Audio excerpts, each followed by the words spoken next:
दोस्तों नमस्कार। आज मैं आपको एक बहुत ही अच्छी यात्रा कराने वाला हूं जिसमें धार्मिक महत्व जुड़ा हुआ है।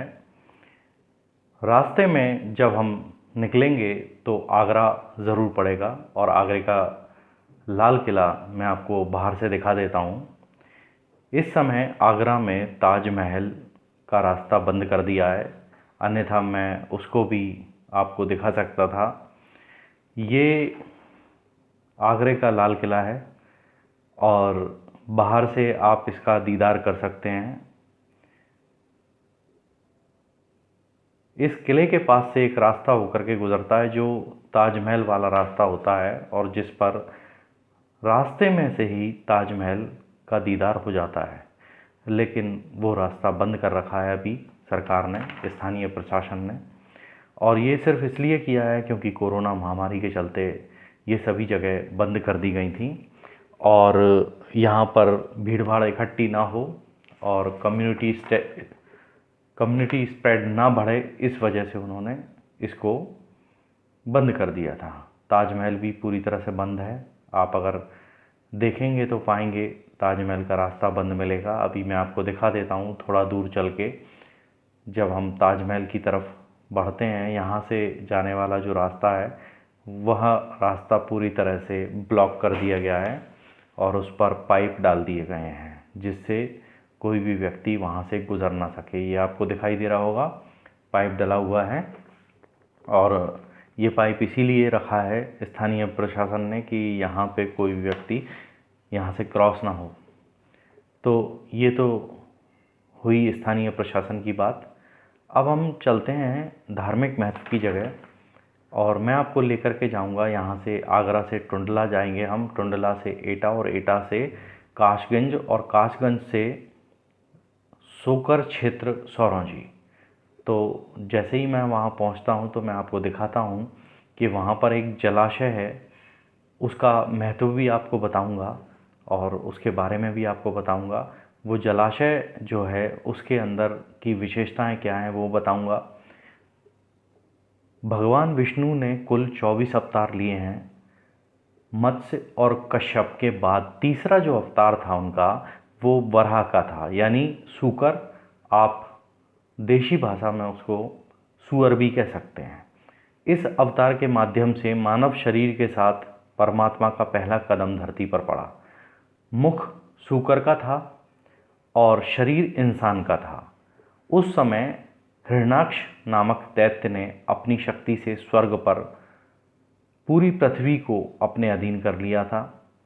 हिरण्याक्ष का अर्थ है हिरण मतलब स्वर्ण और अक्ष मतलब आँखें। जिसकी आँखें दूसरे के धन पर लगी रहती हों वो हिरण्याक्ष कहलाता है।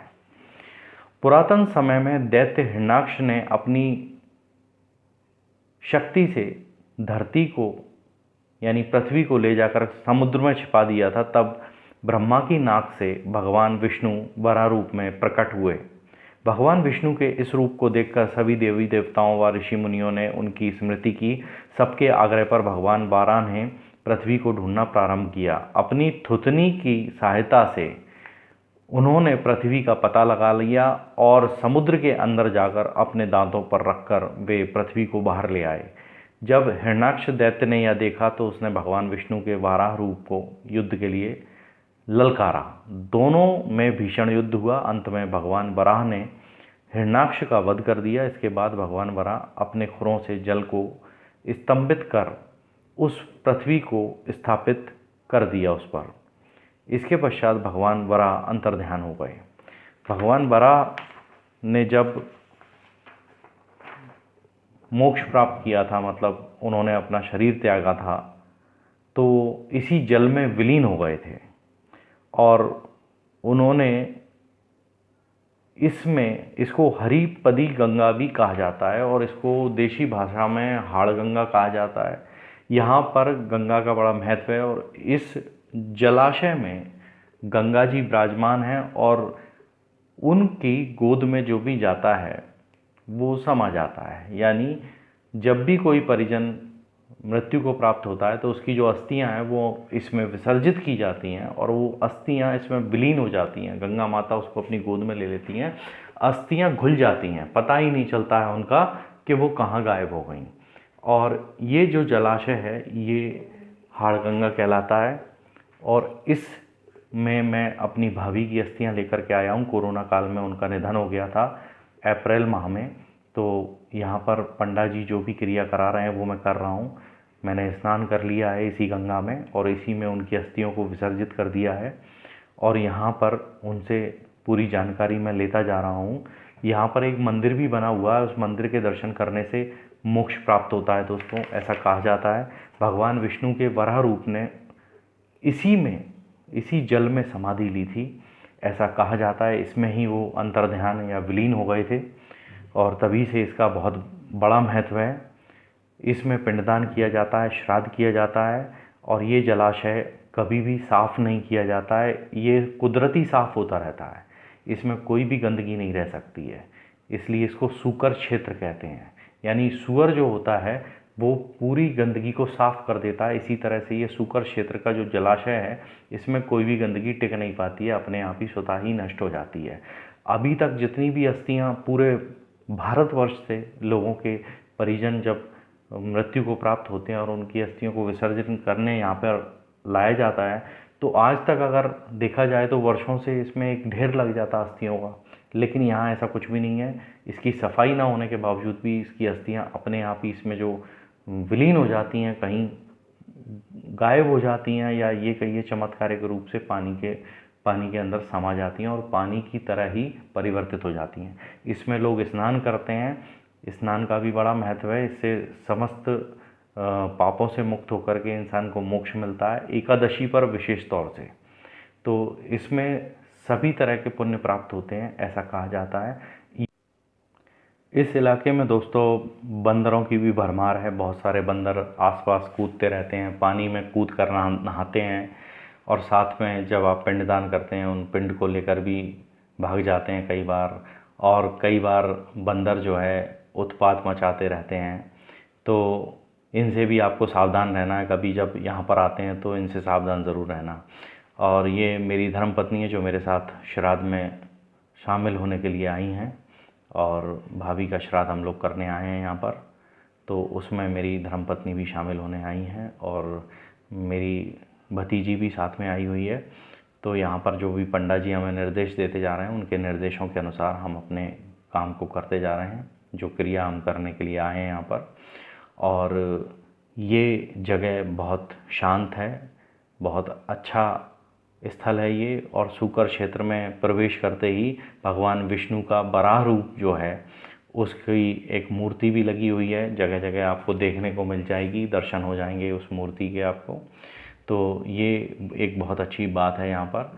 और यहाँ पर पूजा करने के बाद, पिंडदान करने के बाद, यहाँ पर श्राद्ध करने के बाद हम जाएंगे गंगा माता के घाट पर, गंगा जी के घाट पर जाएंगे। वहाँ पर भी डुबकी लगाना ज़रूरी होता है। जब भी कोई व्यक्ति यहाँ आता है तो उसको वहाँ भी डुबकी लगवाई जाती है।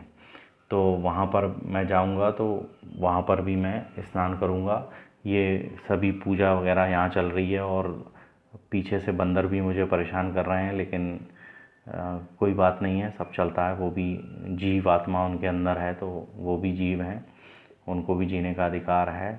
और यहाँ पर ये सब होने के बाद फिर हम गंगा जी में जा कर के स्नान करेंगे, हर हर गंगे बोलेंगे। और ये वीडियो आपको देखने में कैसा लगा, आपको एक नए क्षेत्र के बारे में पता चला, कमेंट करके ज़रूर बताइएगा। अगर आपको पहले से पता था तो भी बताइए, अगर कोई विशेषता मुझसे छूट गई हो तो बताइए। अब मैं गंगा नदी के किनारे आ गया हूँ और यहाँ पर मैं डुबकी लगाऊंगा और हर हर गंगे बोलूँगा। और आप भी एक ड्यूटी अपनी समझ लीजिए कि जब भी गंगा किनारे जाएं तो सिर्फ उसमें नहाना है, कभी उसमें कोई गंदगी नहीं फैलाना है, कोई गंदी चीज़ें नहीं डालनी है जिससे हमारी गंगा मैली हो। वैसे तो गंगा बहुत मैली हो चुकी है, लेकिन अब उसको साफ़ रखना हमारा आपका सभी का दायित्व है। गंगा नदी के पानी की विशेषता आपको बता देता हूँ, इसके अंदर कभी भी कीड़े नहीं पड़ते हैं। इस गंगा के अंदर कभी कीड़े नहीं पड़ते दोस्तों, हमेशा याद रखना। और इसका इसीलिए बहुत ज़्यादा धार्मिक महत्व भी है। सबसे ज़्यादा पवित्र जल अगर होता है तो वो सिर्फ गंगा का ही माना जाता है। तो इसलिए इस नदी को साफ़ रखना हमारी, आपकी, सबकी ज़िम्मेदारी भी बनती है। अकेली सरकार की ज़िम्मेदारी नहीं है ये, हमारी आपकी नैतिक ज़िम्मेदारी भी है कि हम इसमें गंदगी ना फैलाएं।